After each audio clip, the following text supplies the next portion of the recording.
We're here on Oak Street at the scene of a massive lightning strike. Someone was actually inside that car when the tree fell on top of him. There's lines scattered everywhere, but they are not live. And we actually got the opportunity to speak to someone who saw all this happen firsthand.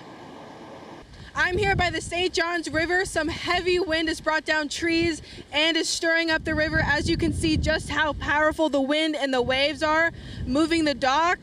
Liberty home games bring campus to life. Residential students have events held for them consistently, but commuter events like these help those who live off campus to feel more connected.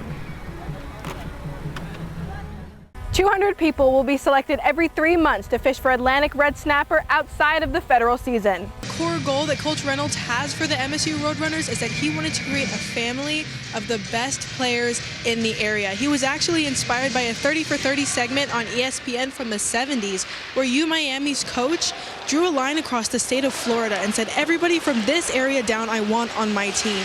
In English and in Spanish, and the instructions are written out here as well. School leaders say the biggest hiccup on the first day of school is transportation, and now you guys are already ahead of the game, so good luck navigating that first day of school.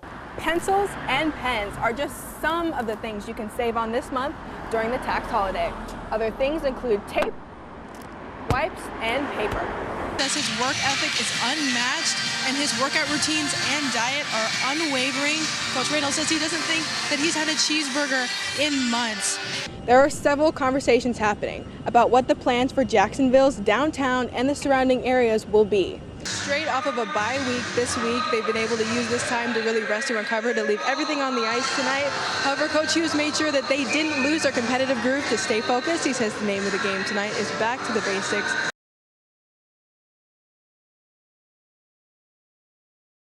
I feel like it take too long. It take too long. Historic Lynchburg.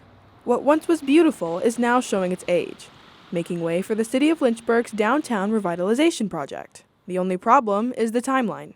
We're going to make it that much better, but for taking that long, I'd say that's kind of crazy.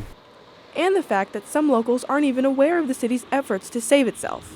To them, it's just another roadblock in their daily commutes. I have no idea what they're doing it for. It's kind of annoying having to do a detour if I want to go over there. Most have found a way around it. However, a few businesses were forced to close their doors indefinitely due to the constant construction blocking off their storefronts. This Main Street construction is an obstacle, but Lynchburg has a vision. Since 2018, the city has been planning to revamp the local community while still preserving the original architecture. Over the next 16 years, they want to turn their downtown area into a thriving urban core, the economic, social, and cultural hub of Central Virginia. It's about lasting in the long run. If it's infrastructure so far as things like that, which is going to help out, yeah, it's a positive thing. I think any move towards positivity is good. By 2040, downtown Lynchburg aims to have increased parking space, better utilities, and thriving businesses. Everything a city needs to flourish, while still respecting its roots. Kirk News, I'm Jada Barber. Just embrace the moment. That was a quality look. Side of the net, scores! That's what you want, a garbage goal. Excellent job, Liberty. Midnight Mayhem is one of the most anticipated sports events at Liberty University.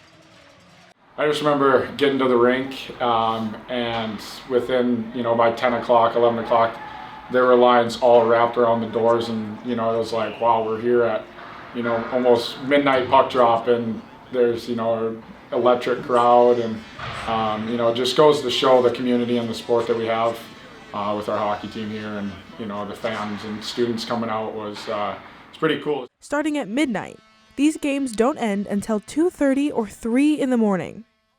We are burning the midnight oil here in Lynchburg. Each player has their own way they prepare for midnight games. Don't change anything up. Even if you're fully rested, I just keep my routine's the same. Just your brain's naturally gonna go fall back onto your training and whatnot. So train as hard as I can. Always. It's just a normal game. Yes, it's at midnight. It's pretty cool. You get sold out crowd, so it doesn't really affect me much. For me, I like to kind of dedicate the whole day to prepare for the games. So getting the classes done, and then big sleeper before the games. I've always been getting dressed right to left, so everything is put on right and then left first for like superstitions, I guess. And There are only 4 of these games during the school year because of the toll this time frame takes on the athletes. Caffeine. I'm a big coffee drinker, so I kind of just like caffeine, keeping my mind going. Like there's 20 brothers that you're playing for, so just keeping that mindset going, I think it gives you just that little extra boost for you. Difficult. It's very difficult because you're not, when you get done at 3 o'clock in the morning, it's very tough to shut the body down. So we usually try and tell them put away their phones, try and get lots of water in them, and try and get to sleep as best they can. Usually most guys get to bed probably about 4 or 5 in the morning, I would imagine. you know, not many places are open, so you're going home and making dinner, but you know, you just gotta make it work. Most athletes put measures into place to keep themselves healthy during a competition. But what if that competition is in the middle of the night? Most of the Flames don't leave this locker room until painfully close to sunrise. Thankfully, Liberty has extensive resources to prepare the Flames for obstacles they would never expect. Recovery after the game is just as important as preparation. Luckily, the Flames know a guy, someone who's come alongside them every step of the way. It's been done before and we've survived. Take your normal schedule, bump it back a couple hours. If somebody isn't able to get enough sleep, what we then kind of go to as our go-to is always going to be breath work, right? So just laying down and breathing. So we're going to work on sleep, then working on fuel. So we drill into our hockey players' heads. Carbs, water, and salt.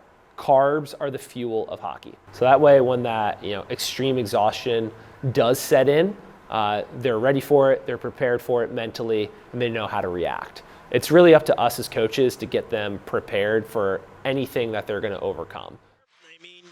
The devil works hard, but the Flames work harder.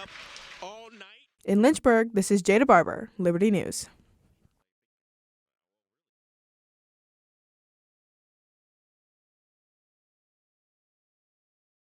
Coming up, a big change just rolled out for Liberty's radio station. Why the change may have you wishing for a time machine.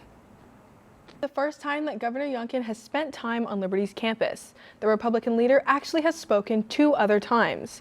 The first was in March of 2022. He spoke to the entire student body during convocation. Liberty News' Trinity Merritt spoke with the Office of Security and Public Safety to find out exactly how protected you'll be. That was Morgan Sell reporting. If you want to check it out, you can do it one of 2 ways. First, you can check out their website and listen live there, or you can download their app. Our Lily Ryden gives us an inside look at the progress being made on the Champion Center. Which throwback Christian song is your favorite? Oh, I would have to say the first thing that comes to mind is God of This City by Blue Tree. That always had me hyped up when my parents played it in the back. I would always tell them to turn it up. Thank you so much for joining us for LU News. It's been great having you with us.